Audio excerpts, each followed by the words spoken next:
बाहर मैदान में। तो उस ब्राह्मण का कुछ दिल डटया, जब ये सारे भगत कह रहे हैं तो कुछ बात बनेगी। तो परमात्मा के आशीर्वाद मात्र से परमात्मा ने कहा, भाई अपने सारे बच्चों को ले आ। उसने सारा दुख बताया, उनको दीक्षा दिला। तो उसने सोचा पहले अपने लड़कों को ले चलता हूं, क्योंकि इज्जत और बेइज्जती हमारा साथ लटक रही है। घर में पैर टूट रहा, दोनों लड़कों को ले आया। परमात्मा ने दीक्षा दी, बेटा भक्ति करोगे ना जब बात बनेगी। केवल आशीर्वाद से भी सुख दे देते, लेकिन वो तो एक का दुख टला, आगे जीवन में पता नहीं कितने दुख है आपके। परमात्मा ने नाम दिया, दोनों बच्चे ऐसे स्वस्थ हो गए जैसे कभी दुख था ही नहीं। अपने आप उठ के गए, उन्हें लाया था बैठा बैठा कर,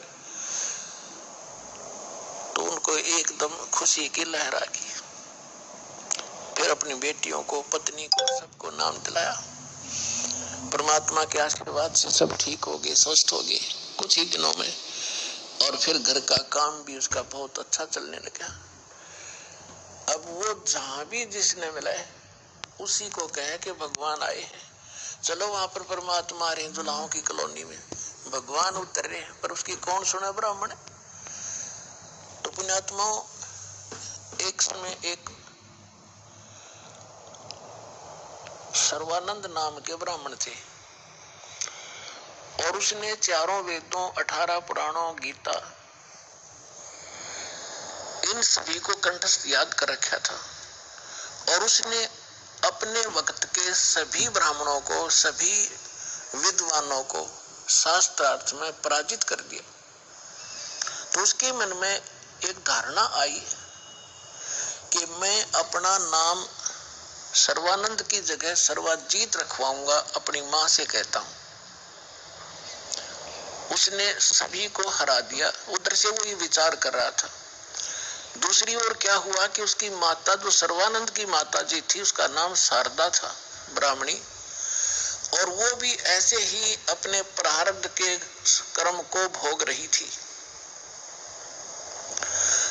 अब ब्राह्मण होने के नाते, और अब उसका पुत्र विद्वान, जिसने सब विद्वानों को पराजित कर दिया, अपने पुत्र से भी सारे जंतर मंत्र, जो भी गायत्री मंत्र वगैरह अनुष्ठान बताए बेटे ने, वो भी कर लिए। और भी जिसने भी जहां कोई महापुरुष संत तपस्वी बताया वहां भी चली गई, लेकिन उसको कोई राहत नहीं मिली। बहुत बुरी बेचैनी रहे, ना भूख लगे, चारपाई पकड़ रखी, अस्थि पिंजर शेष दिखाई दे। उधरती एक परमात्मा की शिष्या, एक बहन ब्राह्मणी, एक बहन चली गई, ब्राह्मणी नहीं, वैसे एक बहन चली गई किसी कामवश, अन्य जाति की, श्रवण जाति की। तो उसने पूछा कि शारदा कुशल है।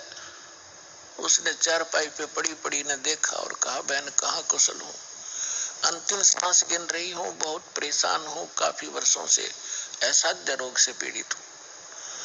वो परमात्मा की शिष्या लड़की कहने लगी कि बहन कहीं दिखाया नहीं आपने, कि सभी डॉक्टर दिखा लिए, वैद्यों से चेक करा लिया, और कोई साधु संत आसपास नहीं छोड़ा, सभी ने कह दिया कि तेरे प्रारब्ध का कष्ट है, तेने भोगना ही पड़ेगा। उस बहन ने कहा कि यदि आप बुरा ना मानो